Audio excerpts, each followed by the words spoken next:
I knew biting an alpha was a stupid idea, but, damn, it was still the best moment I'd had in the last 3 months. I didn't know that yet when I was sprinting through the rain with my lungs on fire and my shoes sliding on wet concrete.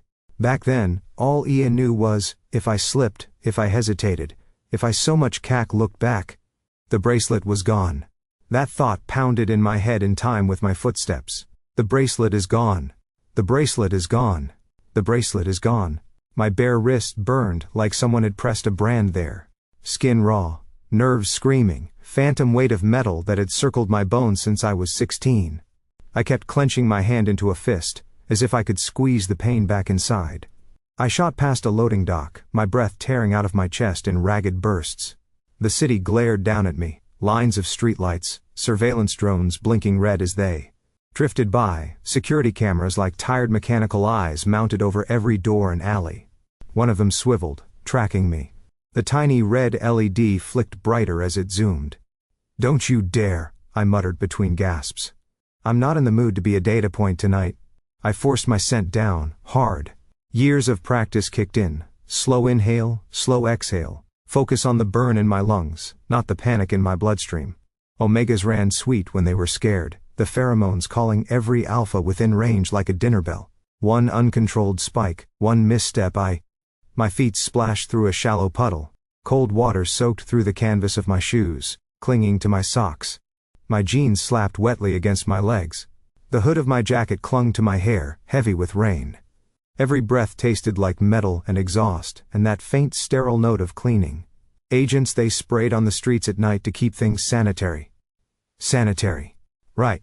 Because heaven forbid the city smell like the people who actually lived in it.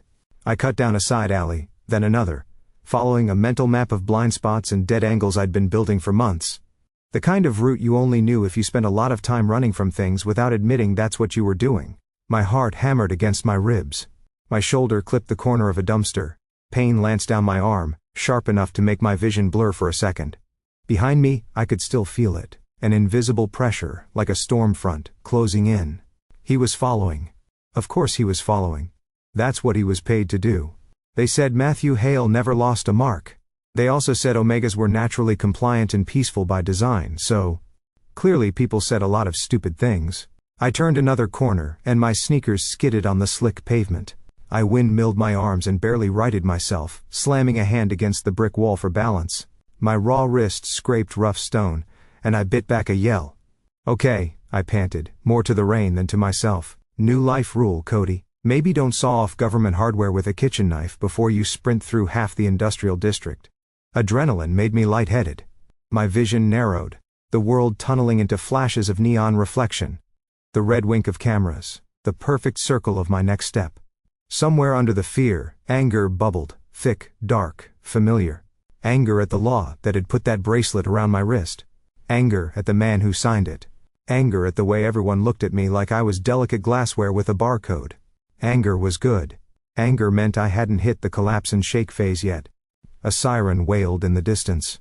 A drone hummed overhead, its spotlight cutting a pale circle across the blind brick above me before it moved on.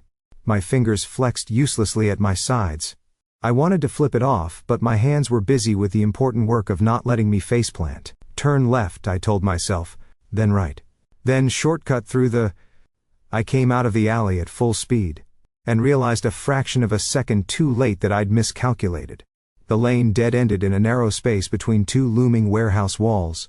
Rusted fire escapes zigzagged upward, slick with rain. Dumpsters lined one side, steel lids reflecting broken slices of neon from the main road beyond. The air was thick with the smell of wet cardboard, old oil, and the metallic tang of the storm. The far wall was nothing but concrete. For a heartbeat I stared at it, brain blank. Then I spun around. The entrance to the alley gaped behind me. A dark rectangle opening onto the faintly brighter street. I couldn't see him yet. But every fine hair along my arms stood up, and my scent glands twitched like they wanted to flare without my permission. Perfect, I breathed, chest heaving. Trapped in a cliché. Love that for me. I backed up until my shoulders hit the cold concrete wall. It soaked through my damp hoodie instantly. I pushed myself taller. Hard to do at my height, but I'd learned that if you stacked enough attitude on top, people mostly stopped noticing numbers. Footsteps tapped lightly on wet pavement. He appeared at the mouth of the alley like he'd been painted into the darkness. Tall, broad, shouldered, moving with a kind of unhurried inevitability that made my skin crawl. Not because it was predatory, predators I knew how to handle, but because it was calm. Alphas weren't supposed to be calm when they chased. They were supposed to snarl, to posture, to bare their teeth. Matthew Hale just walked. Black uniform, jacket unzipped just enough to show the armored vest beneath. Compact utility belt, nothing dangling, nothing unnecessary. The rain beaded on his shoulders and rolled off, as if even the weather wasn't allowed to stick to him for long. On his left wrist, snug over a glove, a matte black band blinked soft blue. Sonar and pheromone. Tracking, the kind only private security and government enforcers were allowed to wear. My stomach clenched at the sight. That kind of tech could pick up a scared Omega a block away. He wasn't even rushing. Arrogant. His boots made almost no sound on the asphalt. Like the ground was afraid to protest. I swallowed. My throat was desert dry, despite the water streaming down my face. "You walk like the ground doesn't dare touch you," I said, because my mouth had this little quirk where it moved whenever my survival instincts were screaming at me to shut up. Must be nice. A corner of his mouth ticked up, but his eyes, cool, assessing, a shade somewhere between gray and ocean steel, never left my face. "And you run," he answered, voice steady. "Like you think you actually stand a chance." Damn it. Why did the banter have to sound good in his voice? I rolled my eyes, even though my pulse kicked up another notch. "Bold assumption to think I'm running from you, Hale. You're not registered on any other active pursuit routes," he said mildly. "Process of elimination. Wow. Sherlock, who?" He took one more step in. It wasn't a big step. It still made the alley feel smaller. The air between us shifted. Maybe it was just my imagination, or the way the rain dragged his scent toward me. But something about him hit my senses like the moment before a storm breaks, all charged particles and low pressure. Alphas had presence. That was just biology. This one had focus. Cody Hale. He said my name like it tasted familiar. 23. Omega. Bracelet ID 1287B removed at 0221 this morning. My fingers twitched. "Stalking me now? That's new for you, isn't it? I thought you preferred long walks on the government payroll." "It's my job to find you," he said. "Return me, you mean," I shot back. "Tag the lost property and put it back on the shelf." Something flashed in his eyes, not quite guilt, not quite annoyance. Something quieter. It irritated me more than if he'd smirked. He lifted his left hand, the one with the sonar band. "Coming in quietly would be safer for you." Safer always sounds suspiciously like boring. I forced a laugh that came out too high, too sharp. "And this? Not boring. Bit murdery, but I'll give you points for drama." He didn't roll his eyes. A part of me respected the self-control. A louder part wanted to break it. "You're off the grid," he said. "Unregistered Omega, no bracelet, outside the safe zones." That makes other people nervous. Nervous people make stupid decisions. "So you're here to save me from stupid people?" I tilted my head. "Or to drag me back to the one person I'm definitely not going back to?" He didn't answer. He didn't have to. We both knew who had signed the Omega Registration Act, whose signature was carved into every metal band they snapped around our wrists. I swallowed down the spike of heat that rose in my chest, clamping down on my scent before it could flare. "Neutral. Keep it neutral." His gaze flicked to my bare wrist. "You took it off yourself." "Gold star," I said. "Do I get a cookie?" That was reckless. His tone didn't change much, but the word hung in the air between us like a verdict. "You could have triggered a shock cascade. Or severed your radial artery." "Ah, you do care." My back pressed harder against the wall. There was nowhere else to go. "Don't worry. I watched a tutorial on how to hack off government hardware?" he asked. "I'm sure that playlist was legal. You'd be amazed what people post when they're mad enough." He stepped closer. My heart tried to kick out of my ribs. My glands itched, wanting to spike oily fear into the air. But I held on with white-knuckled stubbornness. I'd spent years learning to flatten my scent when my father leaned over my shoulder with that disappointed frown he wore like another tie. I could hold it for this. "You know how this ends," Hale said. His voice was low now, quiet enough that the rain seemed louder by comparison. "Your father's office is already calling in favors. Every enforcement team in a 10-mile radius has your picture."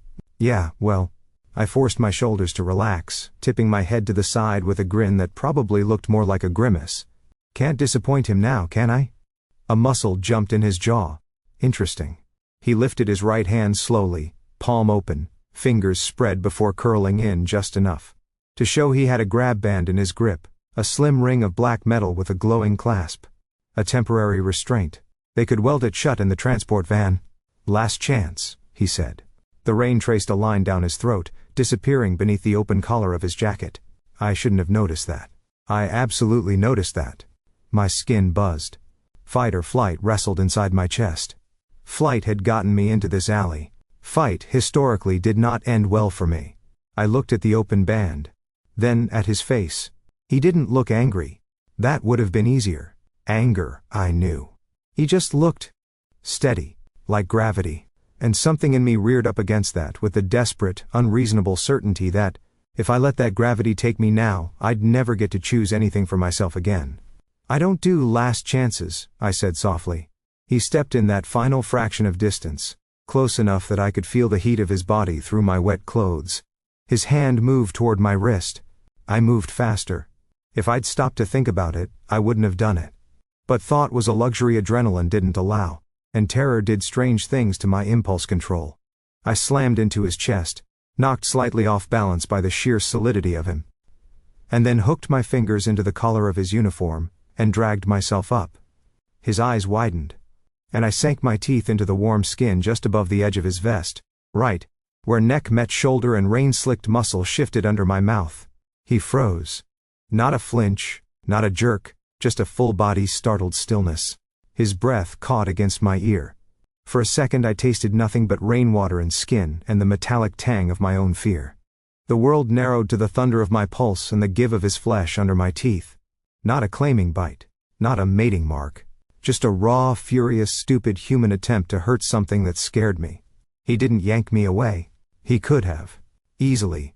His gloved hand tightened convulsively on the restraint band. I felt the muscles under my lips tense.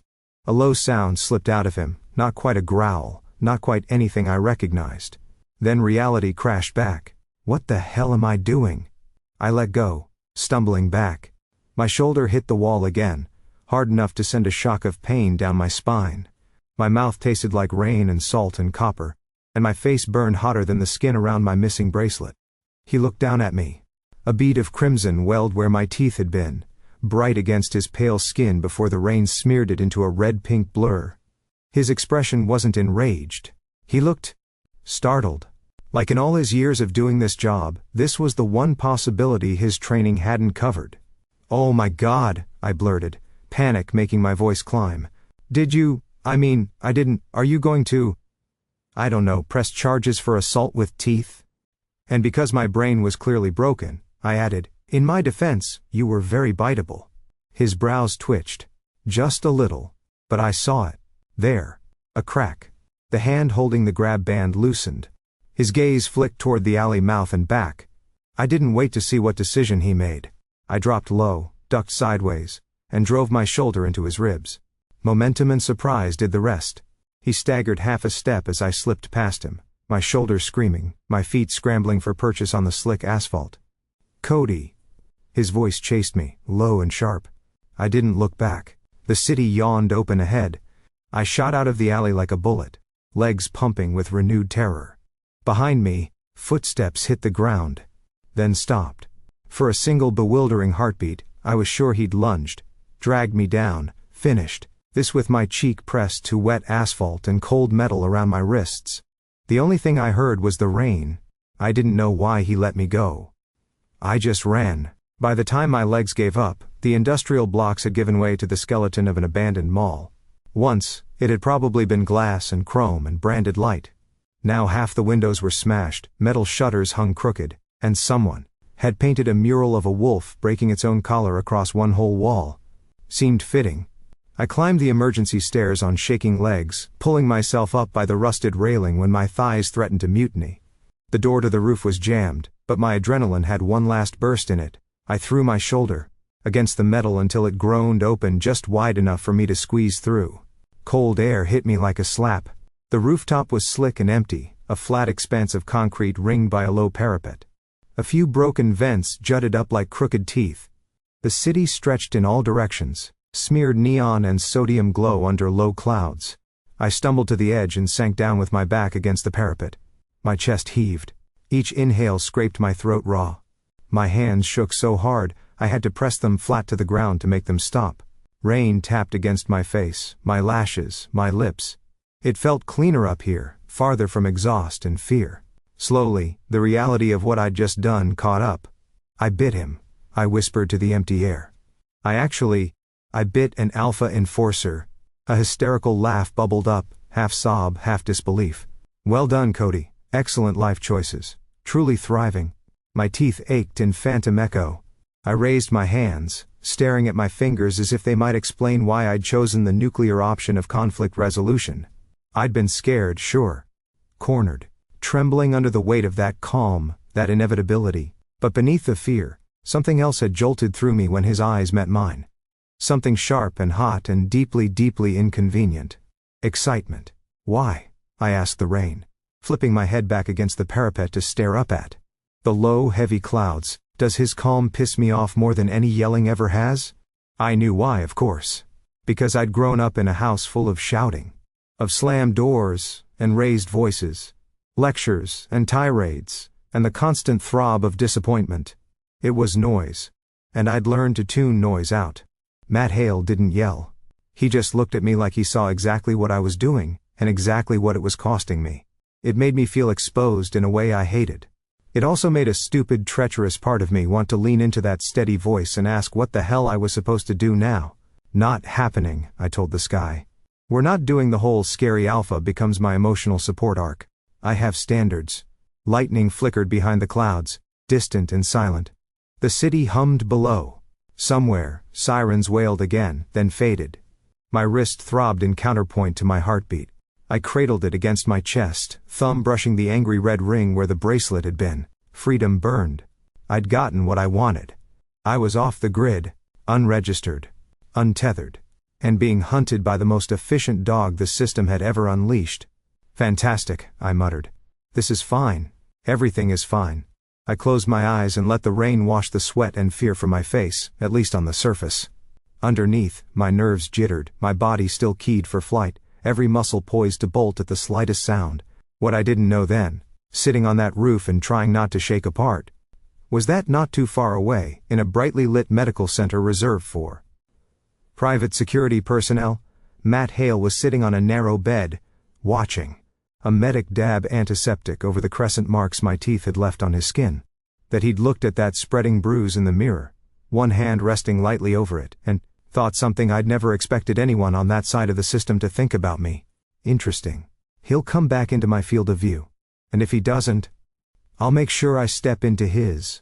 By the time I made it to the safe house, my legs had stopped feeling like legs, and started feeling like hollow sticks someone had jammed under me as a joke. The door to the apartment was painted the kind of beige landlords chose when they wanted tenants to give up on happiness.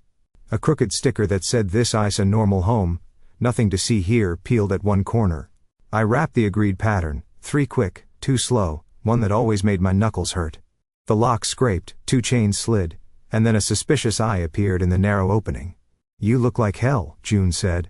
"I feel like a conceptual art piece about bad decisions," I replied. She opened the door just wide enough to drag me in by the sleeve and slam it shut again. 3 locks clicked back into place. A bolt slid home with an ominous heaviness that felt comforting tonight. The place smelled like instant noodles, solder, and the faint burn of cheap incense. Anarchist posters overlapped on the walls, "Down with collars, humans not assets," a badly drawn caricature of the mayor with devil horns and a barcode on his forehead. Someone had doodled a speech bubble next to his mouth that said, "It's for your own good." Fair. The living room was basically a nest. Mismatched cushions, beanbags, 2 sagging couches, a coffee table buried under circuit boards, wires and empty cans. A projector played a muted newsfeed on the far wall, the ticker crawling with cheerful disaster.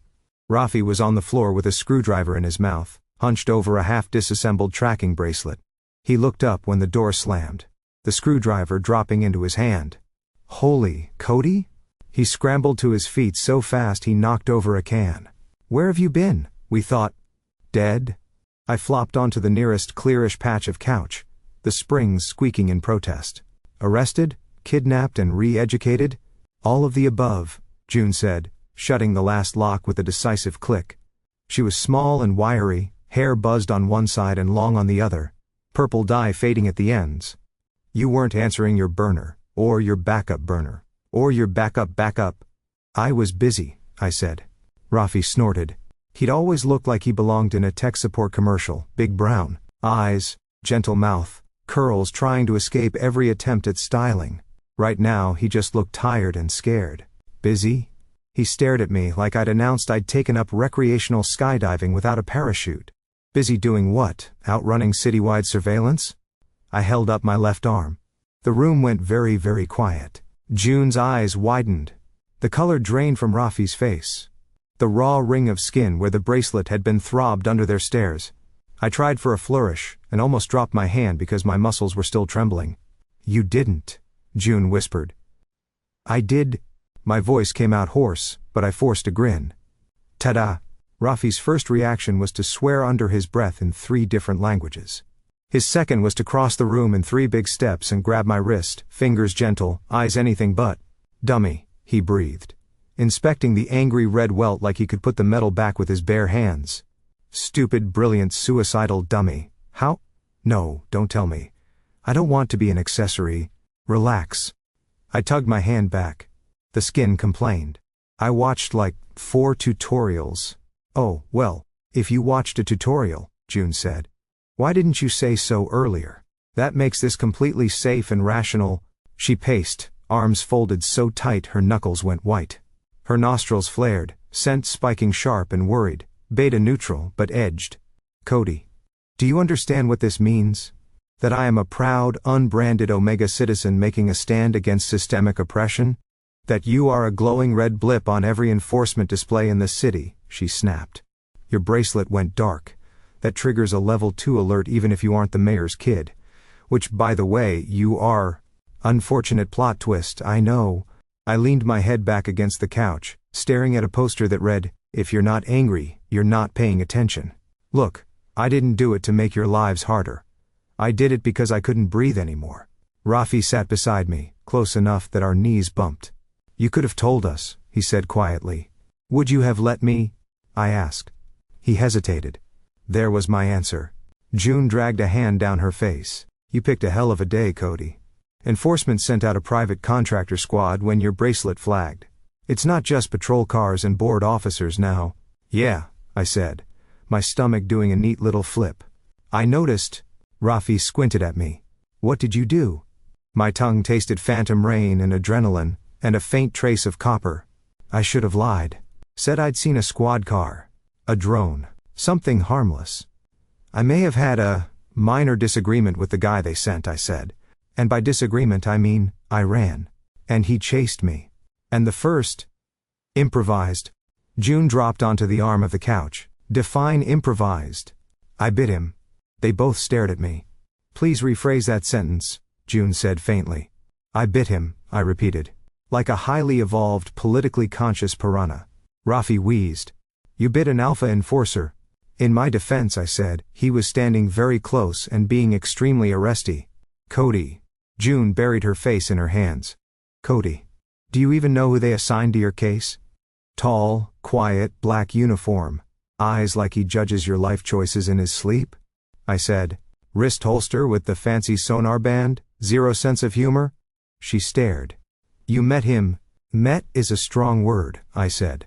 He threatened me with a grab band. I insulted his walking style. Then I used his clavicle as a stress ball with teeth. It was very bonding. Rafi made a strangled noise. That's Matt Hale. I know his name, I said. They shout it a lot on the news when they talk about how safe and efficient everything is now. Thanks to the tireless work of private security professionals like Matthew Hale. I mimicked the announcer's syrupy tone, and then sighed. Trust me, the live version is worse. June swore again, this time just one language, but with impressive feeling. He doesn't lose people, she said. Ever. We tracked his stats once. Every target returned to custody, every contract fulfilled. Do you understand what it means that you bit him and ran? Yeah, I said lightly. It means I've set a new personal record for terrible first impressions. It also meant, though I didn't say this part out loud, that I was under his skin now, literally and metaphorically. The thought shouldn't have sent that little electric ripple through me. Rafi's sense soured with anxiety. You can't stay here. Not long, he said. If he's on you personally, he'll trace your routes, your connections, your habits. That's what he does.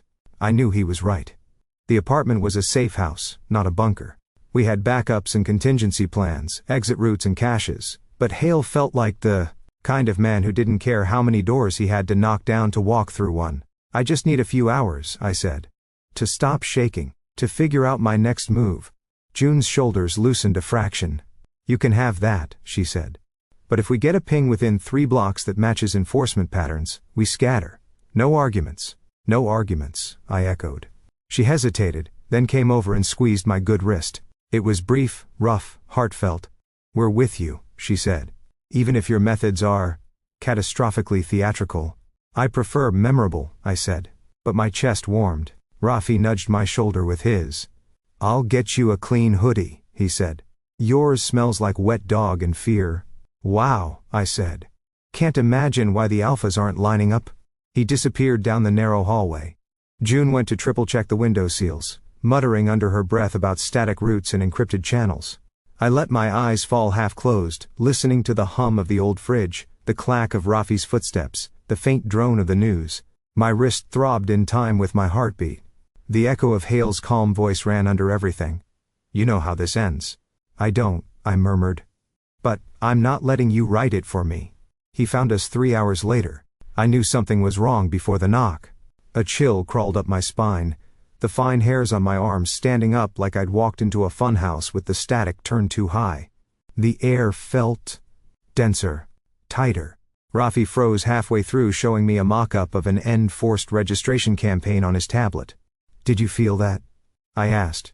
June poked her head out of the tiny kitchen, a mug in hand. Feel what? The old stairwell outside creaked. Not the random groan of settling wood, this was rhythmic. Controlled. Footsteps. One set. June went pale. Her mug clinked into the sink, forgotten. Exit plan, she whispered. Now. Rafi moved, fast. In 30 seconds the coffee table was cleared, the bracelet swept into a secret compartment, the tablet shoved under a cushion. June flicked off the projector, the room fell into shadow, the only light a faint glow from the hallway. I stood. No time for the back route, June hissed, eyes darting toward the tiny bathroom window. Raf, crawl space. Go? What about? He glanced at me. I'll stall, I said, before they could say it. You two go. If he gets me here, I don't want you on the list too. Rafi opened his mouth. Closed it. His hand landed on my shoulder, squeezed once. This is a terrible plan, he said softly. Yeah, I said. But it's mine. He and June vanished into the bedroom. I heard the soft scrape of the hidden panel sliding open, then nothing. The footsteps reached our floor, and stopped. For a heartbeat, there was only the distant buzz of the neon sign outside, and my own pulse in my ears. Then, a single polite knock. I rolled my shoulders back, smoothed my expression, and walked to the door. My fingers hovered over the first chain.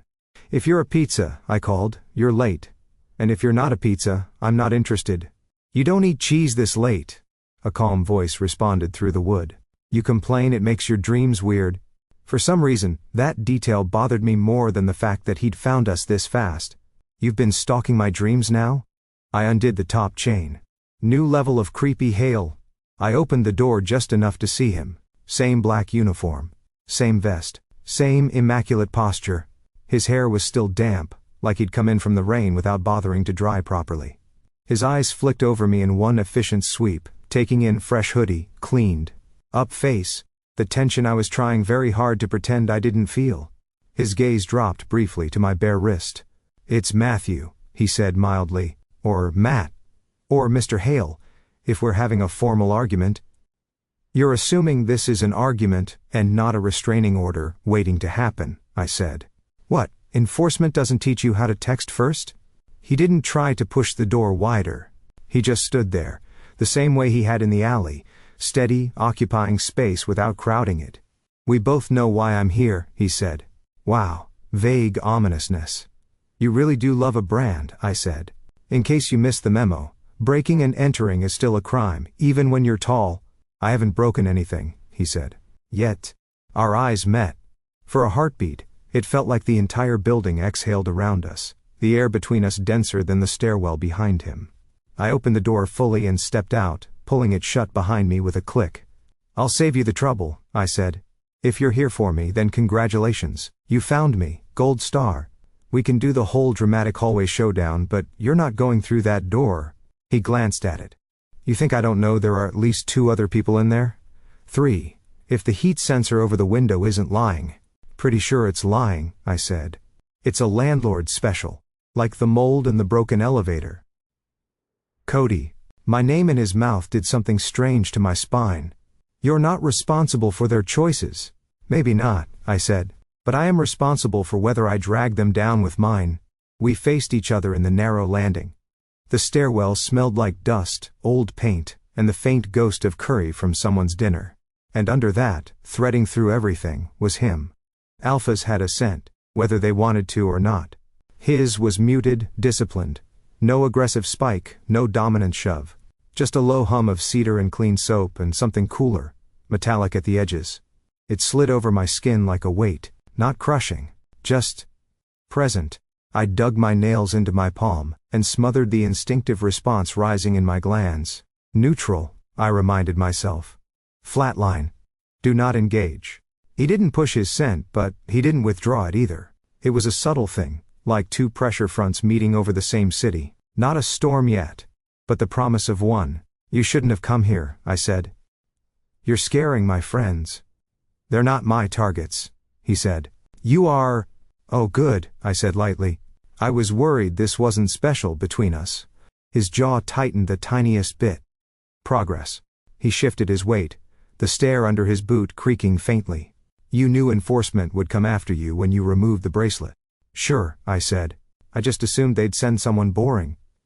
Spreadsheet vibe, C+ in gym, not the golden boy of private security with a personal fan club on social media. You read my profiles? He asked. Don't flatter yourself. I lifted my chin. They make those promo pieces unavoidable. Matthew Hale, Why We Trust Our Future to Men Like Him. It's nauseating. And yet, he said, a dry note creeping into his tone. Here you are, refusing to surrender. That's because I've actually met you, I shot back. The hologram version didn't try to slap a grab band on me. The tension coiled tighter between us. His eyes flicked down my body, clinical and quick, checking for injuries. My skin prickled everywhere his gaze touched. Step aside, Cody, he said quietly. I'll make sure your friends aren't charged. Cooperate, and I can negotiate terms with your father. I laughed. It came out sharp enough to cut. That's adorable, I said. You think I want terms with that man? His brows pulled together, just slightly. I think you're tired, he said. You've been running on adrenaline and defiance for hours. You're hurt. Your endocrine levels are all over the place. This isn't the time to be making life-altering decisions. As opposed to what? I demanded. When I'm strapped to a chair in some nice clean facility while they weld a new bracelet onto me and pat themselves on the back for restoring order? His jaw clenched. I took a step forward, invading the tiny bit of space he'd left me, until we were close enough that the air between us felt charged, fidgety. You don't get to talk to me about good timing, I said. You don't get to tell me what's best for me. That's the whole point, Hale. I am so done with everyone deciding my life for me, and calling it protection. His gaze didn't flick away. You're making yourself a symbol, he said. Symbols attract bullets. A symbol without risk is just a brand campaign, I said. Besides, you're the one with the fancy bulletproof vest. His eyes dipped briefly to my mouth. The breath hitch that followed might have been mine, might have been his. Hard to tell. My glands twitched again, pushing heat toward the surface. Everything in me wanted to either lean closer or shove him down the stairs. Possibly both. I inhaled slow, counted to 3, and imagined a wall between my scent and the world. The wall wobbled. His scent pressed against it, not hostile, just there. This isn't a game, he said. Could have fooled me, I murmured. Feels an awful lot like tag. His nostrils flared, and for a second, the alpha edge in him sharpened, pressing down. Not enough to overwhelm me. Just enough to remind my hindbrain exactly what he was. My heart stuttered. I forced a laugh. Careful, you'll ruin your professional image if anyone sees you glowering at an omega in a stairwell. Come quietly, he said. Please. The words slipped out softer than the rest. My fingers curled around the edge of the doorframe until my knuckles hurt. If he'd barked an order, I could have spat in his face and walked away, no complications. But please curled around something tender and furious inside me. Don't ask me like that, I said, voice low. It's cheating. For a heartbeat we just breathed the same air, each of us holding our line. Then I smiled, all teeth. Besides, I've already committed to this bit. His eyes narrowed, understanding dawning a fraction too late. I moved. The building had terrible ventilation. That was a blessing tonight. The ceiling hatch above the landing had been stuck for months, until Rafi had decided we needed alternative exits and lubed the hinges. A chair under it, a little jump, and it opened onto a crawl space that led to the roof. We'd practiced the route. I'd never expected to use it with a professional enforcer 3 feet away. I pushed off the floor, bounced off the opposite railing and grabbed the hatch edge, using my momentum to swing my legs up like an awkward gymnast. For a split second my hoodie snagged, my stomach dropped. Then the fabric gave, and I wriggled into the dark rectangle, elbows scraping old dust and cobwebs. Below me, Hale's hand closed on empty air where my ankle had been a heartbeat before. Cody. His voice snapped, sharper than I'd heard it. Don't look at me like that. I grunted, hauling myself deeper into the cramped space. I'm not going to get stuck. Probably. The wood creaked under my weight. Dust filled my nose. My knees banged against ancient beams. Stop, he said from below. You'll dislodge the... A board shifted. A shower of grit cascaded down my back. I wheezed a laugh. Wow, real motivational speech style, 10 out of 10. If that panel comes down on you, you'll break something, he said. His voice was calmer again, but I could hear steel threaded through it. Relax, I called, wriggling forward like an anxious ferret. If I die up here, you can put that in your failure statistics. Might help your image, make you seem more approachable. Cody. His scent rose, thicker for a second, pressing against the edges of my control. Not dominance. Worry. It almost made me pause. Almost. If you get stuck, he said, I will drag you down myself. You won't like it. I snorted, breath gusting against dusty wood. Wow, threats now. You really know how to make a guy feel special. My palms slid on fine dirt. I grabbed for purchase, heart hammering beast fast. The tight darkness pressed in around me, beams inches from my nose. For a flicker of a second, claustrophobia clawed up my throat. Not back in a box. Not again. I shoved harder. Hands, knees, elbows, repeat. Splinters bit through my hoodie. Sweat stung my eyes. The hatch below receded. His presence dulled, though I could still feel it at the edge of my senses, like a magnet tugging a little too insistently on metal. Cody. His voice reached me, a little muffled now. Stop. It's not. I didn't stop. Eventually the crawl space opened into a wider gap, and a faint line of light appeared. Ahead, another hatch, this one leading to the attic of the next building over. I kicked at it until it gave, then dropped down onto dusty boards, knees jolting on impact. For a breathless moment, I lay there, chest heaving, staring at the cobwebbed rafters. Okay, I panted to nobody. On the plus side, still not owned by the state. On the minus, probably have tetanus. I pushed myself upright and staggered toward the broken attic window that looked out over the alley. Outside, the city glowed. The night air hit my face like a benediction. No footsteps behind me. No calm voice telling me to surrender. He'd let me go. Again. I didn't know if that made me feel triumphant or violently unsettled. Both, probably. Later, hours later, after another zigzag run across rooftops and back alleys, after the safe house, was 3 change of routes behind me. I found an abandoned house 3 blocks from the river. It leaned slightly, like it had given up on impressing anyone decades ago. String lights drooped lifelessly over the broken porch. The front door was already off its hinges, propped against the frame at an angle. Inside, dust lay thick over everything. Someone had left a couch, a busted TV, a stack of magazines from 6 years ago. It smelled like old fabric, stagnant air, and the faint ghost of a family that had once tried to make this place home. The attic was reachable via a narrow set of stairs that protested every step. I climbed them anyway. Up there, under a sloped ceiling crossed by exposed beams, I found a thin, stained mattress shoved against the far wall.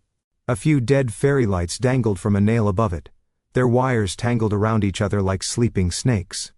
I collapsed onto the mattress, the springs digging into my shoulder blades. The small round window above offered a crooked slice of night sky. The moon hovered just out of view, its glow painting the clouds a soft, distant silver. My body hummed with exhaustion and something else, an inner buzzing that wouldn't quiet. My glands ached. My skin felt too tight. Every little sound, every shift of air, hit too loud. Heat flushed under my skin in waves, not the clean rush of adrenaline, but something hormonal, and messy, a familiar imbalance that had once been neatly monitored by the bracelet's suppressants. Right. Side effect number 1 of radical freedom, no auto-regulation. Fantastic. My fingers dug into the thin blanket. Memories slipped in, uninvited. My father's voice echoing in a house where every window had been reinforced glass. It's for your safety, Cody. Omegas need structure, supervision. You're delicate. Like the glass vases he kept locked in cabinets, expensive and never used. I'd learned to smile, to joke, to turn my anger into sarcasm sharp enough to cut myself on. I'd learned to flatten my scent when his staff hovered, when the doctors adjusted my dosage, when the bracelet beeped for calibration. I'd been obedient enough to be considered a success story. If that was success, then tonight's mess was the only definition of failure I wanted. A hot, sour twist gripped my gut. I hugged myself, fingers digging into my ribs, trying to anchor myself in something that wasn't spiraling suppression levels. I want to be free, I whispered to the shadowed rafters.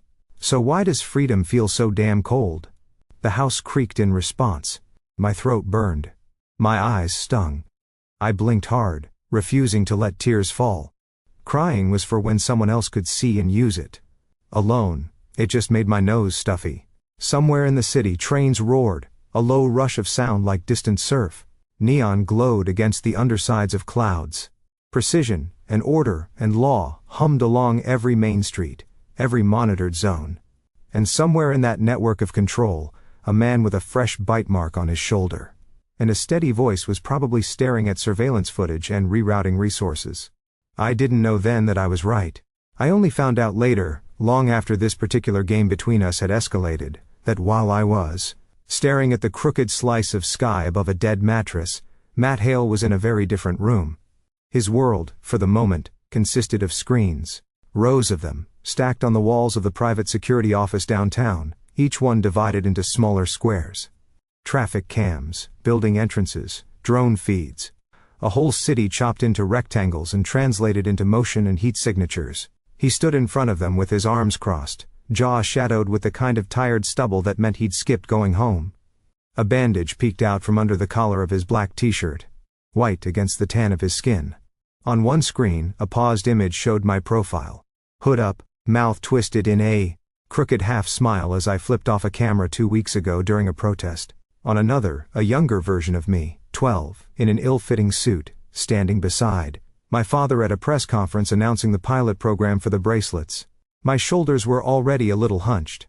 2 security officers flanked us, their hands resting near their belts. In the foreground of that frame, my father was smiling for the cameras with all his teeth. I was not. Next to those, a file. Omega registration, case study, Codric Hale. I don't know what he thought exactly as he flipped through those pages, watched those clips, studied the table of endocrine responses and compliance scores. But I know this much, because he told me later. He saw a kid being raised in a box and told to be grateful for the walls. He saw a man remove his collar and bite the hand that tried to put it back on. He thought, he's not running because he wants attention.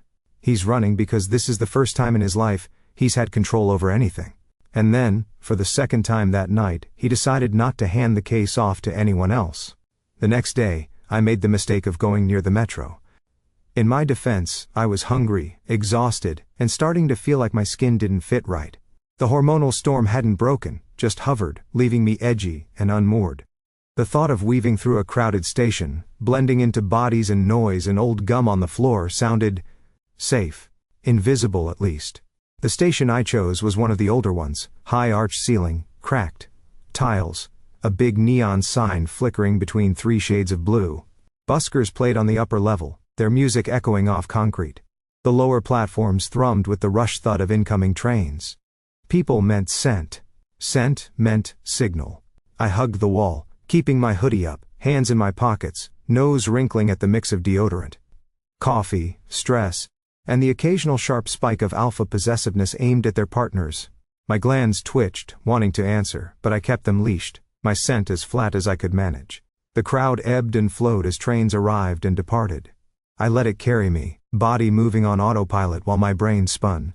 Plan. I needed a plan. Something more elaborate than run until my legs give out and hope bureaucracy collapses under its own weight. I was so busy internally drafting manifestos that I almost missed the way the atmosphere shifted. It wasn't dramatic. The music didn't stop. The lights didn't flicker. But the hair on the back of my neck prickled, and my heartbeat stuttered. And my lungs suddenly thought breathing was asking too much. No, I thought. Not here. Not now. A hand wrapped around my forearm and yanked. I spun, half ready to swing, half ready to bolt. Matt Hale's face was a breath away from mine. The world narrowed to that, his eyes, sharp and clear and entirely focused on me. The set of his mouth. The faint shadow of beard along his jaw, like he'd once again chosen work over shaving. He moved quickly, crowd parting around us without quite knowing why, and then my back hit cold tile. He'd pinned me to a pillar just off the main flow of traffic. One hand braced beside my head, the other still locked around my forearm.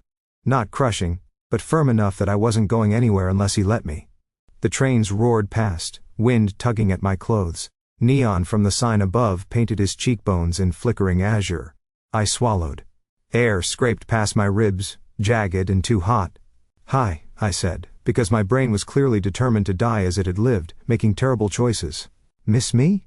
His gaze swept my face, searching. For what, I couldn't tell. "You're overheating," he said. "Your pulse is elevated. Gland activity spiking. Something about being hunted does that to a person," I managed. "You should write a paper." His scent rolled over me, thicker here in the press of bodies and old tile than it had been in the stairwell. Cedar and soap and that clean metal note, humming against my frayed nerves. My own scent fought to respond, rising into a sharp chaotic mess, fear and defiance, and the hormonal edge I'd been fighting on the attic mattress. I clamped down hard, but some of it slipped through, curling into the air between us. His pupils dilated. We were too close. I could feel the heat of his body through my hoodie, every line of him mapped along mine.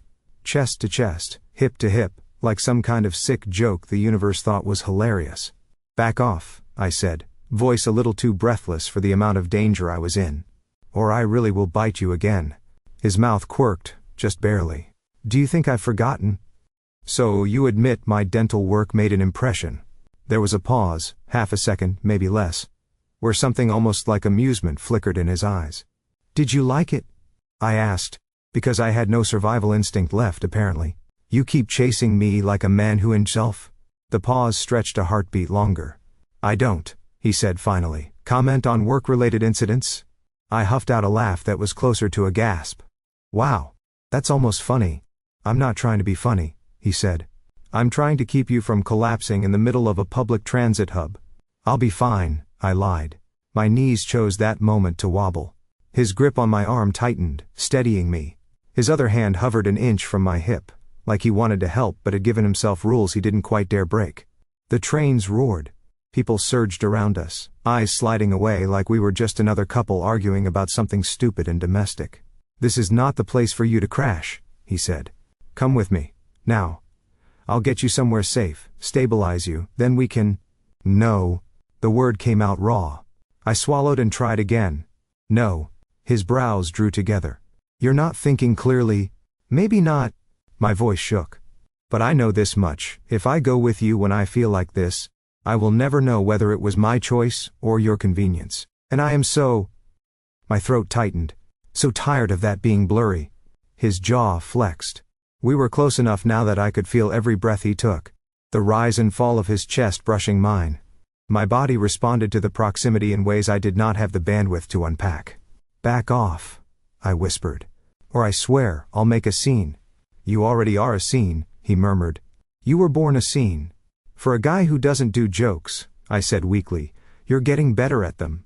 He exhaled, slow and shaky, just once. That smell, he said quietly.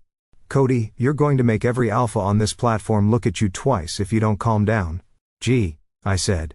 If only there was someone here with extensive training in crisis management. His mouth tightened. Stop fighting me. Then stop.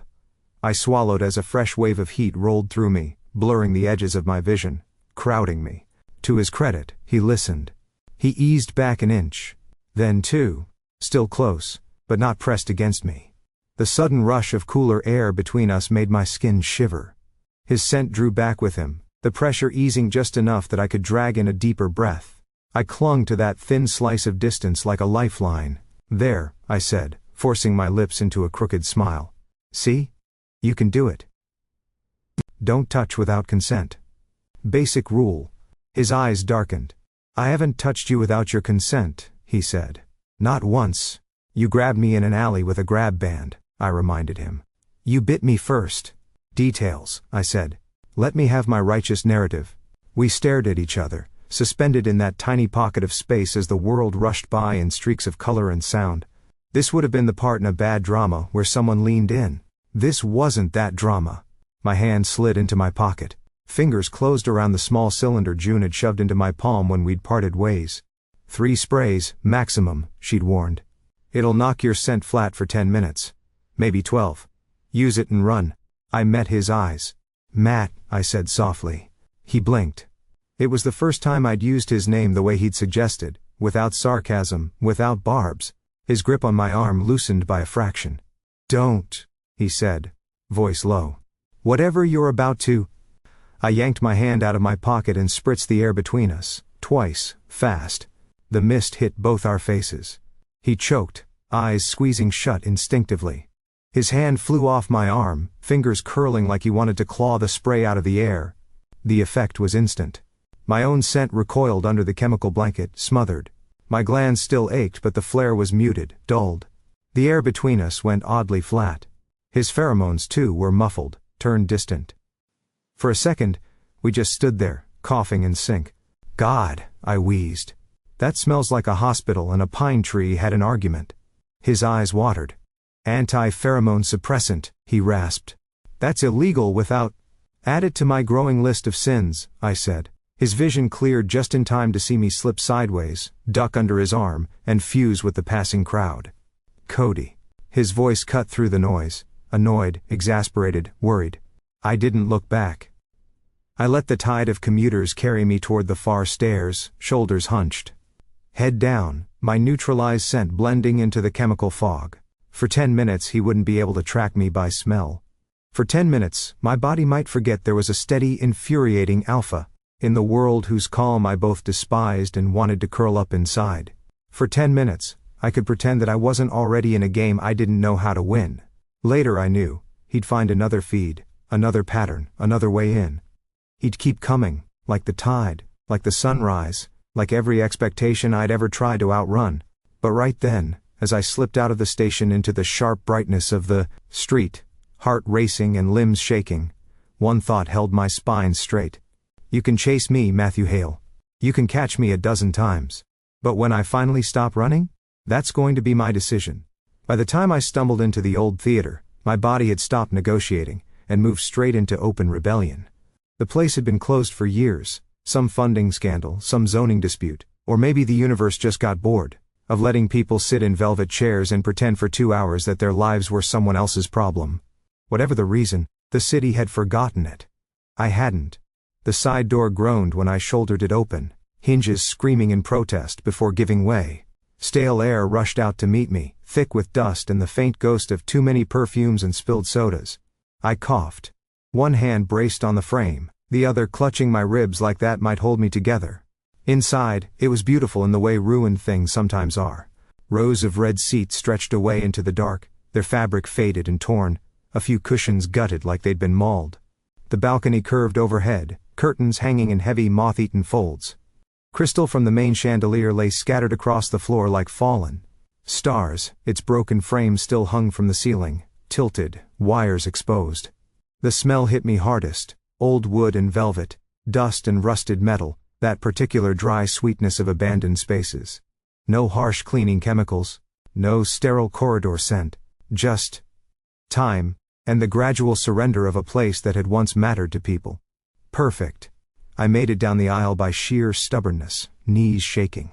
My skin felt too hot and too cold at once, sweat collecting at the nape of my neck, even as my fingers trembled with a chill that had nothing to do with the air. The hormonal swings had gone from annoying background noise to full-on rock concert in my endocrine system. Heat, then cold. A spike of panic, then a crash that left me hollow. My glands throbbed like bruises. The anti-pheromone spray from the metro had worn off hours ago, leaving everything raw. I dropped into a middle-row seat, hard enough that the springs let out an offended squeak. The impact knocked some air back into my lungs. I dragged in a breath. Then another. It felt like trying to inhale through wet cloth. Okay, I told the empty stage. New lesson learned. Freedom comes with side effects. Fun. My hand found my wrist, thumb rubbing absently over the raised ring where the bracelet had been. The skin still pulsed there, a phantom echo of the device that had once regulated everything humming under my surface. My father would have called this irresponsible, reckless, self-destructive. He probably would have been right. The thought made something inside me snarl. I leaned my head back against the seat, staring up at the cracked ceiling. Someone had painted constellations there once, most of them had peeled away, but a few stars still clung stubbornly to the plaster, glowing faintly under a shaft of light from a broken roof panel. My breath hitched. A shiver ran through me, not from cold this time. Heat. It rolled through my veins in a slow, syrupy wave, leaving my limbs heavy. My heart sped up, then tripped, then shot off again. My lungs tightened. The air in the theater felt thick, honeyed, cloying. Oh, that's great, I muttered. Perfect timing, body, 10 out of 10. Really appreciate the commitment to drama. I curled forward, elbows on my knees, fingers knotting in my hair. My vision tunneled for a second, black creeping in at the edges. Concerningly far away, a small rational voice noted that if I passed out alone in an abandoned building with compromised hormone levels, that would be a really stupid way to die. My body didn't seem to care. I tried to flatten my scent, but it kept wanting to spike. Fear, agitation, that messy undertone of an omega thrown out of balance. If any random alpha wandered in right now, they'd know something was off before they even saw me. Lucky for me, there weren't supposed to be any random alphas in this neighborhood. Unlucky for me, my life had stopped caring about supposed to days ago. My hands shook harder. Sweat beaded on my upper lip, dampening the air I sucked in through clenched teeth. My heart was loud. Too loud. I couldn't hear anything over it. Until I did. A soft, measured creak. My head snapped up. For a moment I told myself it was just the building settling. Old wood shifting, metal cooling. The theater had plenty of noises it could make without help. But this one came again. Steady, rhythmic. Footsteps, nudging at the edge of my hearing. I went very, very still. Of course, I whispered. Of course you'd pick the one hiding spot with good acoustics. My glands jerked, wanting to flare, but the hormonal storm had exhausted them enough that all they managed was a weak stutter of scent. I curled inward, trying to make myself smaller in the shadow of the seat. The footsteps descended the aisle, slow but unhesitating, tapping against the carpeted steps like this was any other building, any other day. Like whoever it was had all the time in the world. I didn't need to see him to know. Some people were sirens and flashing lights, you heard them a block away. Matthew Hale was the opposite, a pressure, a shift in the air, the quiet certainty that something had locked onto you and wasn't planning to let go. He stopped a few seats away. Did you pick this place for the symbolism, he asked softly, or because it's off most patrol routes? His voice sounded different in here. The theater caught it, turned it into something deeper, warm and low, resonating through the empty space. I swallowed. My throat felt lined with sandpaper. You know those questions adults ask you when you're a kid? I said because sarcasm was the only rope I had left. Like, what do you want to be when you grow up? And, where do you see yourself in 10 years? They never mention hiding from state-sanctioned security in a ruined theater while your hormones try to delete you. That would have been useful information. He moved closer, then lowered himself into the seat beside me. The springs creaked under his weight. The cushion dipped just enough that our knees almost brushed. He didn't touch me. It was such a deliberate not touch that it read almost louder than actual contact. "I didn't come here to turn you in," he said. I laughed, a ragged short sound. Wow. Upgrading from capture and return to emotional support visit? Is that in the premium package, or am I just lucky? "I came," he continued, voice calm in a way that made me want to hit him, "because you were on the edge of a crash, and doing it alone in an abandoned building is a bad plan. Don't." The word came out sharper than I intended.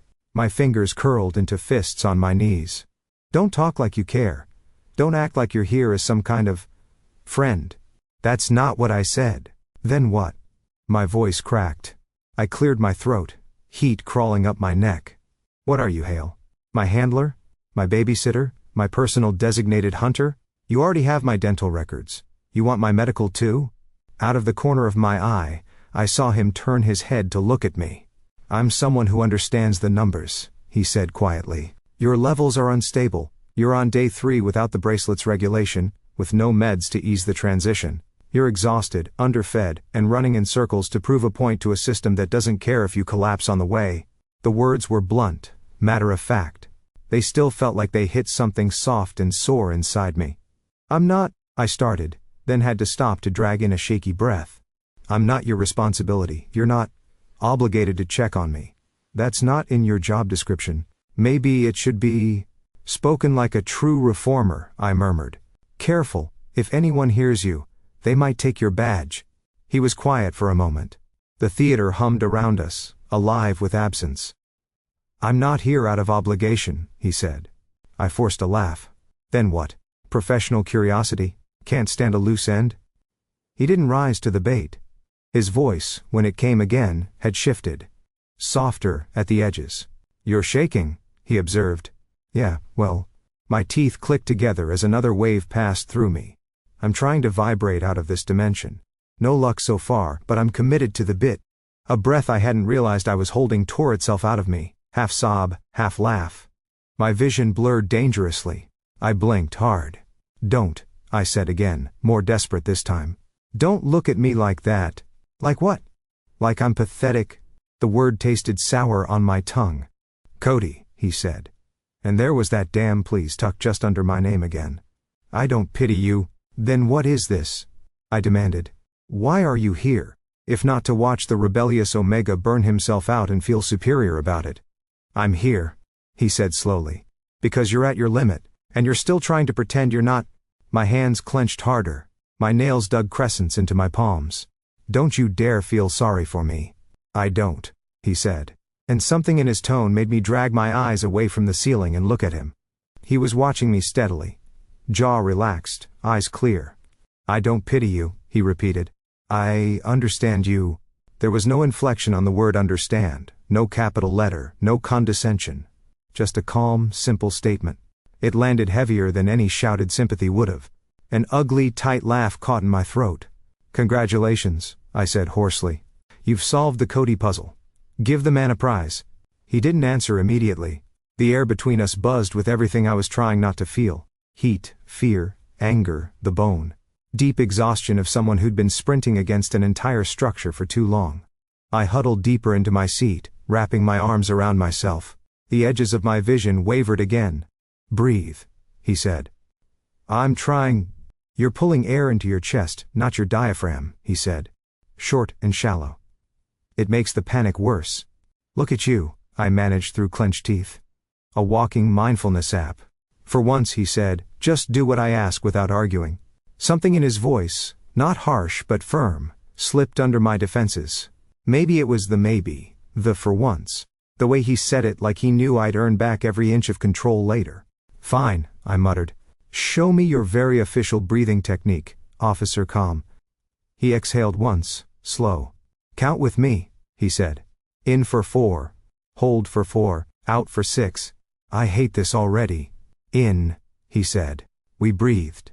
I matched the rhythm because I was too tired not to, dragging air down past my ribs, feeling my stomach rise instead of my chest. Held it.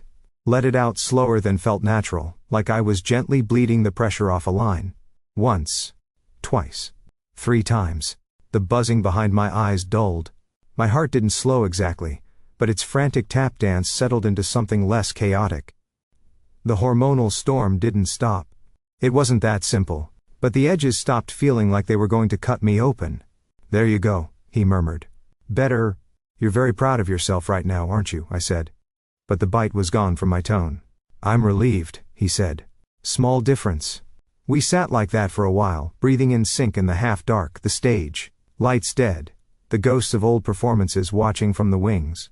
Eventually, the silence between us shifted. Less brittle. More waiting. He broke it first. "I went through your file," he said. My stomach clenched. "Creepy. Necessary," he corrected gently. "For my job, yes. And because after you bit me, I realized sending anyone else after you would be a mistake." "Ah," I said weakly. "You didn't want to share our special moment." "I didn't want someone less controlled to misread you and escalate," he said. "They would have treated you like a fugitive with a famous last name. Not as a person." There was a warning there, wrapped in concern. I didn't like how much of it hit home. "You found the greatest hits of my father's parenting, I assume," I said. "Starring me as Exhibit A in the See the System Works documentary." "I saw the press conferences," he said. "The case study notes, compliance logs, endocrine charts." He paused. "The private footage." My breath hitched. "What private footage?"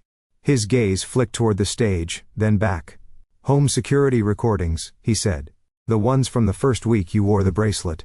Before they adjusted your dosage." Ice slid down my spine. "I didn't authorize anyone to see those," I said quietly. "You were 16, he said. "You didn't authorize anything." Something in his voice made me ask, even though I didn't want to know. "What did you see?" He didn't list it. For once, I was grateful. "I saw a boy," he said instead, sitting on the floor of his bedroom at 3 in the morning, pressing his hands into the carpet hard enough to leave marks, trying to flatten his scent, while the bracelet beeped at him to comply. I saw a father standing in the doorway, telling him to be grateful for structure. The word was acid in his mouth. I stared at my hands, at the faint indentations my nails had left in my palms. "I saw a teenager," Matt continued, asking if it was normal to feel like he wasn't inside his own body anymore, and his doctor told him that was an acceptable side effect. The theater felt colder. I saw someone who learned very young that safety meant never being allowed to decide how he felt. The fury that had been simmering in me since the day they snapped that band around my wrist flared hot for a heartbeat, then collapsed under the weight of exhaustion. "So that's it?" I said. "You cracked the code? You read the tragic backstory, and now you're here to deliver a heartfelt speech and drag me home like a misguided puppy?" He turned his head, our eyes locking. "What your father did," he said, voice steady, "was his choice." My jaw clenched. "What you did," he went on, "when you cut off that bracelet and ran, that was yours." The words landed in a place I hadn't known was still listening. For a long beat, I had nothing. No quip, no sarcastic retort. Just a strange, yawning silence where my reflexes usually lived. I felt small and huge at once. Like the theater had widened around me and narrowed down to this one row. This one conversation, this one muted validation I hadn't asked for and didn't know what to do with. My throat felt tight. "You say that like it's something to be proud of." "I say that," he replied, "because it means you are not just a reaction to him. You're a person who made a decision, with full awareness of the consequences. Stupid maybe, risky definitely, but yours." I barked out a laugh that sounded suspiciously like a sob. "How supportive," I said. "Do you give all your fugitives motivational speeches, or am I special?" "You're a headache," he said mildly. "And a liability. And a political grenade. Wow, you're really selling this." "And," he added, "you're someone who deserves to know that at least one person on this side of the law sees you as more than a malfunctioning asset." My chest hurt. The wave hit before I could brace. Heat, sharper, this time. My heart lurched, then stumbled. My hands trembled harder. The seat seemed to tilt under me. "Oh," I said faintly. "That's not ideal." Matt straightened, his posture going alert. "Cody, don't panic," I muttered, even as my vision blurred. "I'm just having a minor hormonal apocalypse. It's fine. Everything's fine." He didn't reach for me. I could feel the restraint like a physical thing, his hands gripping the edge of his seat instead, knuckles whitening. "What do you need?" he asked. The question startled me enough to blink. "What? What do you need?" he repeated. Right now. From me. Nobody ever asked that. They told me. They told me what was best, what was safe, what was allowed. They handed me dosage schedules and behavior charts and said words like stable and manageable, and within acceptable parameters. My tongue felt thick. I need space, and something steady. I don't know. You don't want me to call a medical team. Every nerve in my body screamed no. If you do, I said hoarsely. They'll sedate first and ask questions never. The second they see my last name they'll call him. I didn't say father. The word tasted wrong right now. Okay, Matt said. No medical team. He exhaled, long and slow, then did something I hadn't expected. He let his scent roll out, just a little. Not a dominance push, not a command, just a low, steady hum of calm that threaded into the air around us, anchoring it. It brushed against my skin like a warm hand held out across a gap. My glands flared in reflex, then eased. My own scent, messy and jagged, hit that soft pressure and stalled, like a car skidding into sand instead of metal. I thought you said you weren't going to. I'm not trying to influence you, he murmured. Just dampen the spikes, background only. If it bothers you, tell me, and I'll stop. The fact that he genuinely meant it did more for my sense of autonomy than anything else could have. I nodded, jaw clenched. It's okay. Just don't. My breath caught. Don't touch me. Got it, he said. No physical contact. The storm crested. My vision clouded and cleared in pulses. Sweat slid down my spine, cold. My hands went numb, then tingled. My heart did its frantic tap dance, but the edges of the panic softened under that constant muted presence of his scent. Like music played in another room, easy to ignore, but somehow my heartbeat found its rhythm to match. I slid further down in my seat until my back hit the one behind, knees drawn up, forehead dropping to rest on them. It wasn't the most dignified position, but dignity had left the chat several disasters ago. Don't watch me, I muttered into my sleeves. I'm not, he lied. Time got weird. Moments stretched, then snapped. My awareness narrowed to breathing, to the scratch of fabric against my cheek, to the faint vibrations of his voice when he occasionally said things like in and out, timing my breaths when they started to stutter. Eventually, the edges dulled. The heat receded, leaving a hollow ache. My limbs felt lead-heavy. The theater's shadows blurred together. My thoughts, which had been racing in 10 directions at once since I cut the bracelet off, finally slowed. I'm so tired, I heard myself mumble. I know, he said. Don't. My tongue fumbled over the word, leave. The seat creaked as he shifted, but he didn't stand. I won't, he said. I believed him. Somewhere between one breath and the next, I fell sideways, too exhausted to care about maintaining my carefully constructed space. My shoulder brushed the back of my seat instead of his arm only because he'd angled himself just so to avoid the contact. I didn't see it. I was already gone. Sleep slammed into me like a blackout curtain dropping. When I woke, my neck ached. That was the first thing I noticed, the sharp complaining protest of muscles that had spent too long in a bad position. The second thing I noticed was the quiet. The hormonal noise had faded to a low hum. Still there, but distant. Manageable.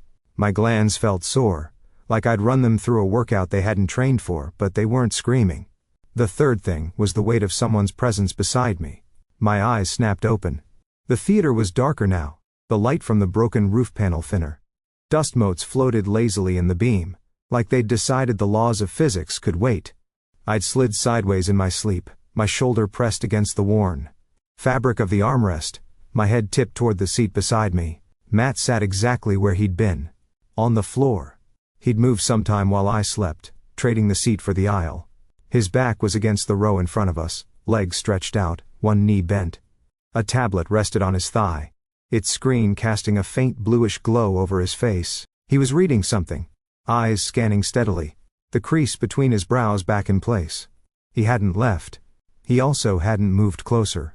I was almost absurdly touched by that detail. Stiff? I croaked.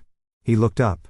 The small shift of his expression, relief quickly smoothed over, hit me harder than I was ready for. Welcome back, he said. How do you feel? Like a bus hit me, I said. A small one. City line, not interstate. Hydration would help, he said dryly. And food. You always this bossy when your fugitives wake up, or am I special? You're conscious enough to be annoying, he said. That's a good sign. I pushed myself upright, wincing as pins and needles shot down my leg. My hand landed on the armrest between us, fingers brushing the worn fabric. How long was I out? I asked. About 3 hours. My eyes widened. You stayed. The whole time? Yes. Why? The word was out before I could dress it in a joke. He studied me for a moment. Because if I'd left, he said simply, you would have woken up alone and decided I'd abandoned you. My chest did a weird, painful thing. Wow, I said lightly. You really think highly of my trust issues. I think, he said, you have earned them. We looked at each other across the inches of space and the hours of not touch. And you, I swallowed. You care? The word felt dangerous, fragile, held between 2 fingers. His gaze dropped briefly to my hands, then returned to my face. I care, he said slowly, about something people like to call being honest. I blinked. That's a terrible brand. Needs work. With you, he went on, ignoring that, there's a lot of honesty, even when you're lying. Wow, I said faintly. Rude. You run, he said. You bite. You make bad jokes at inappropriate times. You pick fights with the system because it deserves them. None of that is compliant. His mouth quirked, just a little. It's very inconvenient, actually. Gee, thanks. But it's real, he said. I don't have to guess what you're feeling. I just have to listen. The theater seemed to lean in around us, as if the cracked walls and broken lights were also waiting to hear my response. I didn't have a speech in me. What I had was tiredness, and a thin, stubborn thread of something like hope, fraying at the edges but still there. Okay, I said softly. Here's my bit of honesty then. He waited. I don't trust you, I said. Not fully. Not yet. I can't. But I don't want you to go.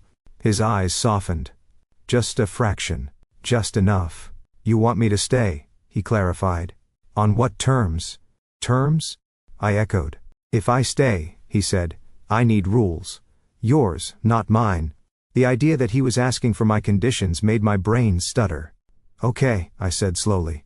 Rule 1, no touching. Not unless I say it's okay. Not implied, not assumed. Clear. Clear, he said immediately. No contact without explicit consent.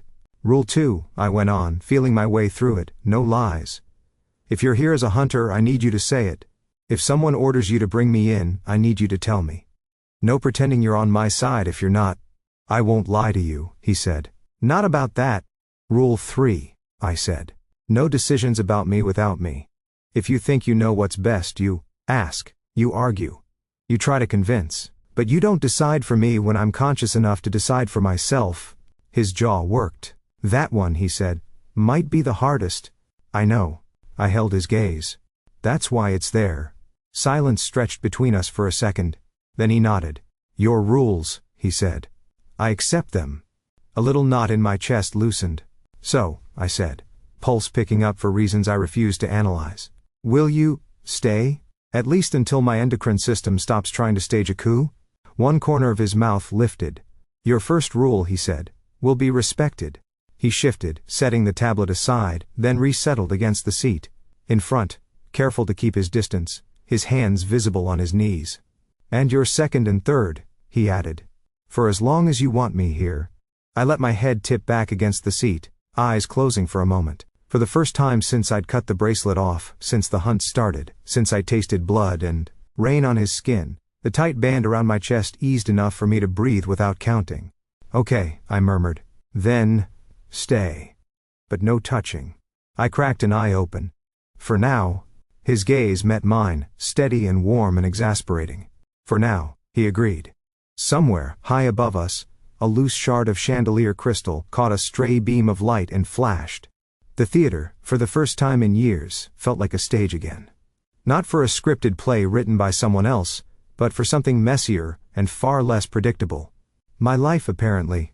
If the universe wanted to cast a relentless alpha as my scene partner in that particular show, well, at least I'd negotiated billing. If you'd told me a week ago that I'd be walking into City Hall without a bracelet, with Matthew Hale at my side like some kind of morally conflicted bodyguard, I would have laughed until I choked. Then again, A week ago I hadn't bitten him yet. A lot can happen in 7 days. The building loomed over the plaza like a glass and steel sermon. Floors of tinted windows reflected the cloudy sky back at itself. Huge marble pillars framed the main entrance, because nothing said democracy like architecture that made you feel small. Security scanners flanked the doors. Inside, metal detectors and scent filters hummed, overseen by officers in crisp uniforms and private contractors in the matte black of Hale's firm.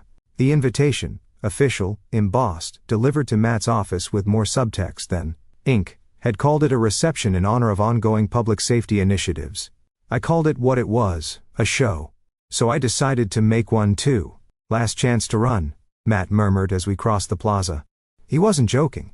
That was the annoying part. I thought that was your line, I said.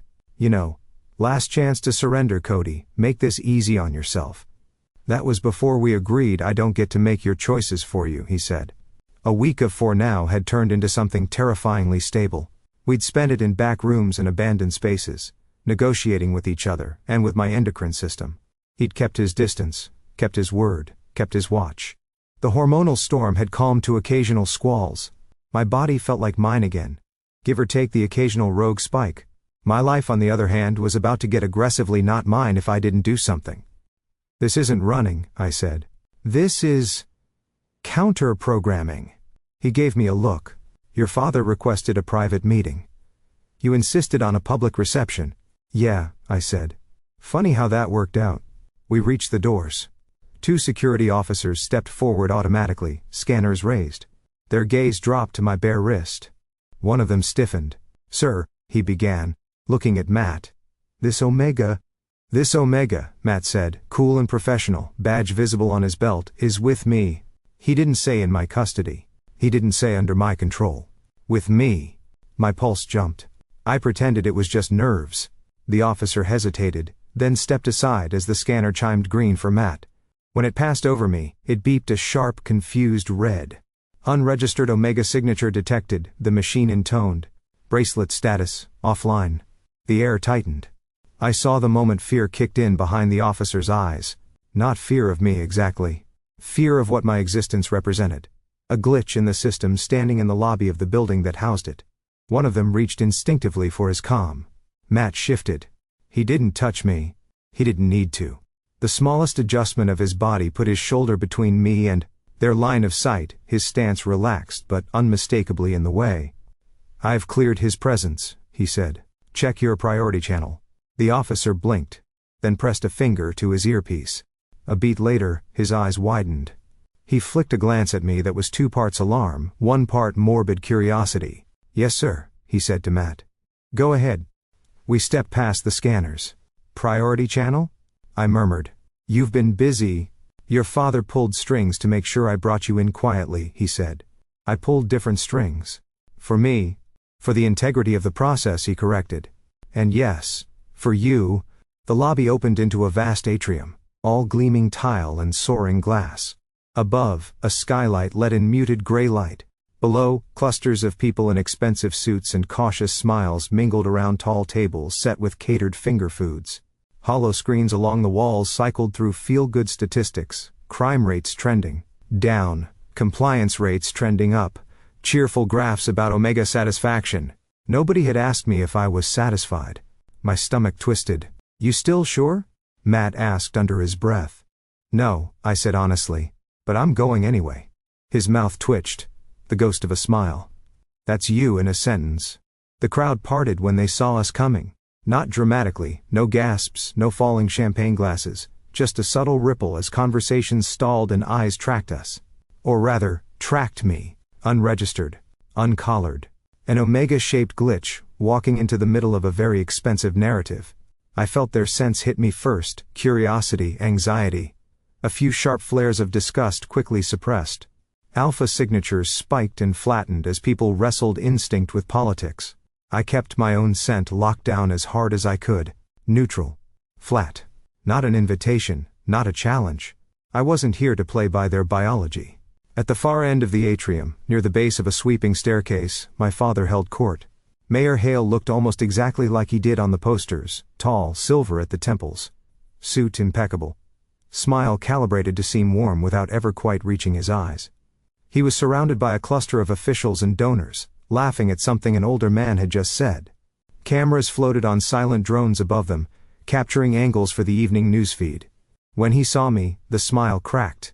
Just a little. Just enough for me to see the shock underneath. Cody? The word slipped out before he could catch it, small and human and off-script. Every conversation in the immediate radius stopped. I kept walking until I was close enough to see the lines at the corners of his eyes, the way his hand tightened on the stem of his glass. "Hi, Dad," I said. His gaze snapped to my wrist. The color drained from his face. "You removed it," he said softly, like he couldn't quite believe his eyes. "I did a lot of things you didn't sign off on lately," I said. "This one's just the most visible." Something ugly flashed across his expression. Anger, fear, calculation all tangled together. "You're a criminal," he said, voice rising just enough for the nearest cameras to catch. "You tampered with government property. You violated the Registration Act. You've been evading enforcement for days. And here I am," I said, "walking in the front door. That's gotta mess with your crime narrative a little." His eyes hardened. "You are a disgrace," he snapped. The warmth was gone now. All that was left was the cold, sharp edge he reserved for private arguments and late-night lectures. "To this office. To this city. To our family." The words hit, because of course they did. You don't grow up in someone's shadow without their voice burrowing deep. I straightened anyway. "No," I said, and my voice didn't shake. "I'm not your disgrace. I'm just the part of your story you couldn't control." A murmur rippled through the watching crowd. "You're my son," he said, as if that settled it. "And you are an Omega. That means you have responsibilities. You don't get to endanger yourself and everyone around you chasing some juvenile idea of freedom." "I started living," I shot back, the word ripping its way up from somewhere raw. "That's what I did." He flinched. "Just a fraction. I'm not your case study. I'm not your success story. I'm not your property. Cody, I'm yours biologically, sure," I went on, because if I stopped I wasn't sure I'd get going again. "But I am not your asset. I am not your tame example. You can parade at conferences to prove how well your system works."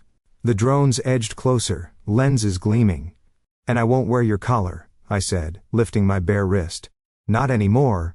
For a moment the only sound in the atrium was the soft hum of the air system. Then, everything happened at once. Several officials started talking at once, voices overlapping. "This is highly irregular. We can't have an unregistered Omega in a public building. For God's sake, get him out of here before someone—" A woman in an expensive navy suit turned to one of the enforcement captains. "Why is he not restrained? Detain him. Now." Officers shifted, instincts kicking in. Hands twitched toward batons, toward grab bands, toward comm units. Matt moved. He didn't shove anyone. He didn't draw a weapon. He simply stepped forward, placing himself firmly between me and the nearest line of security, shoulders squared, badge visible. "In my presence," he said, voice carrying easily over the rising noise, "no one touches him." The words cut clean through the chaos. Heads turned. The captain blinked. "Mr. Hale." "Per protocol," Matt said evenly.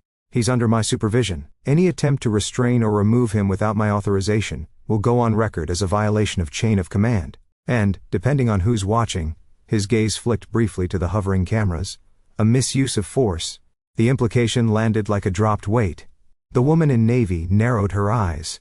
"You're overstepping your purview, Mr. Hale." "With respect," he said, and somehow it didn't sound respectful at all. "I'm operating well within it. I was tasked with bringing Cody Hale in.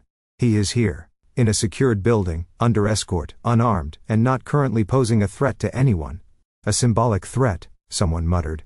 Matt didn't look away from the officials, but his stance had shifted just enough that I could feel the line he'd drawn. Anyone reaching for me would have to go through him. A strange calm settled over me. He wasn't speaking for me. He wasn't taking my voice. He was using his to clear a space where mine could reach. My father's gaze flicked between us, calculation whirring behind his eyes. This wasn't how he'd wanted this to go. He'd expected a private confrontation, a quiet recollaring, a PR spin. Now the story was writing itself in front of an audience. "Call this off," he told Matt. "I didn't authorize." "You authorized me to handle this situation," Matt said. "That's what I'm doing." Their eyes locked. For a moment, I could see the battle. mayor versus contractor, law versus enforcer. Father versus man, who'd somehow stepped out of his assigned role. My father backed down first, not much, just a small tilt of his chin, a minuscule recalibration. Fine, he said. You have your moment? He shifted his focus back to me, expression smoothing into something camera-friendly. You wanted to make a spectacle, Cody. Go on, say your piece. There it was. The trap disguised as generosity. I could have shut down. I could have lashed out. I could have made a joke. Instead, I took a breath.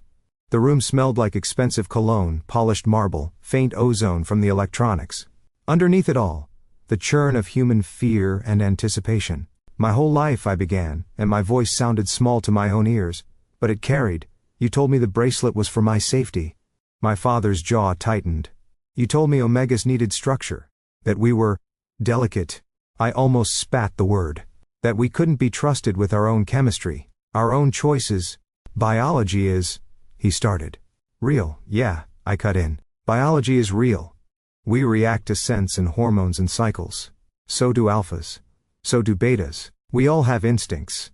I scanned the crowd, faces I'd seen on billboards, on news panels, in the background of my father's hollows.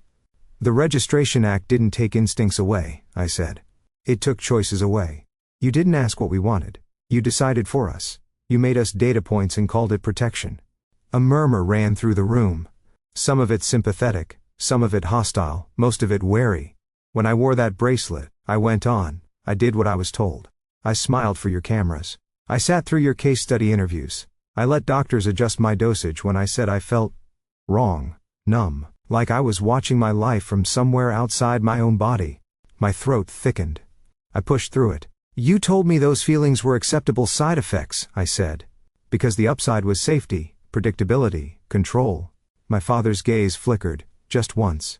I thought of Matt watching those old recordings, of me on the floor of my bedroom at 3 a.m., trying to breathe around. A band that beeped whenever I dared to feel anything too strongly. I cut it off, I said, lifting my wrist again. Not because I wanted chaos, not because I wanted to endanger anyone. I cut it off because I wanted to know what it felt like to be in charge of my own body, even if it scared me, even if it was messy. My voice steadied. I am not saying there should be no support, I said. No meds. No structures. Some omegas like the extra safety net. That's fine. That's their choice. I let the word hang there. But mandatory collars? I shook my head.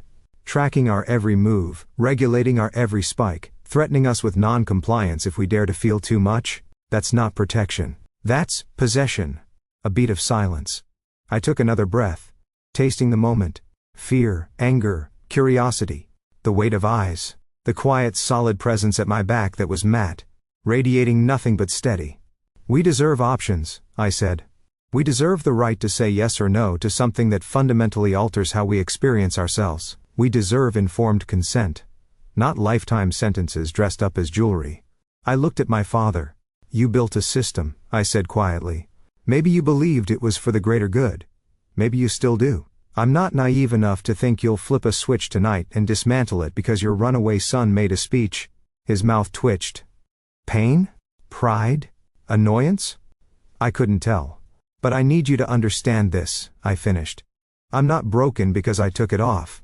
I'm not a malfunction. I am a person who made a choice about his own body for the first time in his life. The lump in my throat made the last words rougher than I'd planned. I started living, I said. And I am not going back in the box just because it makes everyone else feel safer. The atrium held its breath. Then, from somewhere near the back, a slow, hesitant clap broke the silence. It wasn't thunderous. This wasn't a movie. Just one person, then another. Then a scattering of applause like people testing how far they could go without risking their careers. Matt didn't clap.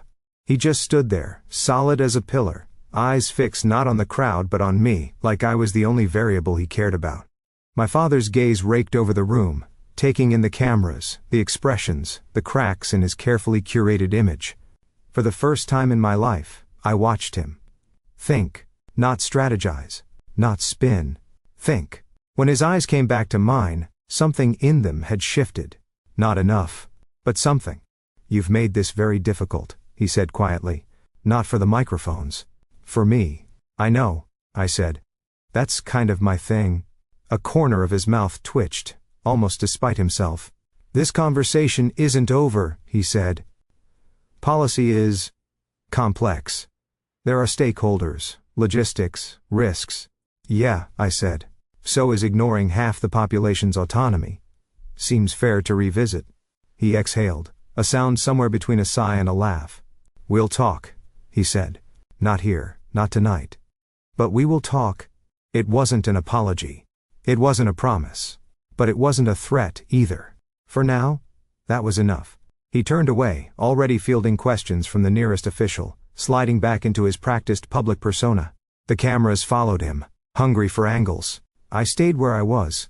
My knees were shaking. My mouth was dry. Every muscle hummed with leftover adrenaline. Breathe, Matt said softly, close enough that I could hear him over the rising chatter, far enough that he didn't break the rules. I did the talking, I managed. You do the breathing? He huffed, the ghost of a laugh. You held your line. Yeah, I said. For once, I didn't let someone else draw it for me. I turned to him. So, I said, still buzzing, still scared, still weirdly light. Did I completely destroy your career? Not yet, he said. Give it time. There was a spark in his eyes I hadn't seen before. Not amusement. Not exasperation. Pride, maybe. Ready to get out of here? He asked.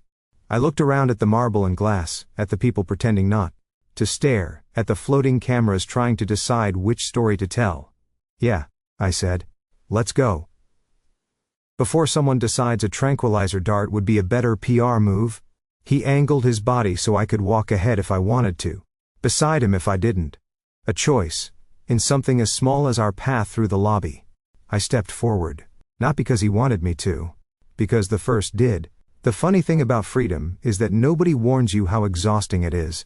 6 months after walking into City Hall with no bracelet and too much adrenaline, I now spent most of my days walking into community centers. Student forums, town halls and the occasional angry panel debate with people who thought omegas should be bubble-wrapped and stored on high shelves. Some days, I was fire. Some days I was tired. But every day, I was choosing. The campaign for reform had started as a trickle. A handful of activists, a few sympathetic reporters. One very stubborn, very unregistered omega, making noise without asking permission. Then it grew. Petition drives. Public testimonies. Holofeeds. Protests. I was learning how to be loud on purpose, not just out of fear. And through it all, Matt was there. Not in front of me. Not directing me. Not steering. Beside me. Which, for him, was basically a confession of devotion. He didn't quit his job, he redefined it. Security liaison, the official title said, but everyone knew what it meant. He came to events with me, kept a discreet distance, pretended not to. Know that I always checked where he was before stepping on any stage. We weren't together. Not publicly. Not formally. But, we were something. Half the city called him my shadow. The other half called him my handler. None of them were right. He wasn't holding a leash. He was holding the line, right next to mine. One evening, after a long day of speaking at a university forum, I sank onto the steps outside the building with a groan. Matt took a seat beside me, his knee angled carefully away from mine in that infuriatingly respectful way that made me want to lean over and ruin his spacing on purpose. You did well, he said. I rambled for 15 minutes about informed consent using a sandwich metaphor. It worked. It was a very moving sandwich. The corner of his mouth lifted, the closest thing he had to a public smile. We sat in silence for a moment, watching the hover buses rush by in the neon haze. Then he said, out of nowhere, you know you're short, right? I whipped my head toward him. Say that again and I'll bite you. He didn't even blink. The right shoulder is still available. Shut up. Yes, sir. I shoved him with my elbow. He pretended not to notice, which somehow made it worse. Or better. Depends who you ask. Later, walking home under the streetlights, I let our hands swing close without touching. Sometimes the space between us felt like a line I wasn't ready to cross. Other times, it felt like a promise we weren't rushing. Either way, it was mine to choose. And his to respect. That was the whole point. As we turned the corner toward my building, I let myself breathe in the night. The scent of rain. On pavement, Distant food stalls, Matt's steady presence holding the edges of my world steady. I used to think surrender meant losing. Giving up control. Giving in to pressure. Becoming what someone else wanted. But standing there, with my bare wrist warm in the cool air, with my own heartbeat, choosing its own rhythm for the first time in years, I understood something new. I had surrendered. Not to the system. To myself. And to the one person who never asked me to be anything but exactly who I already was. It didn't feel like losing. It felt like finally coming home,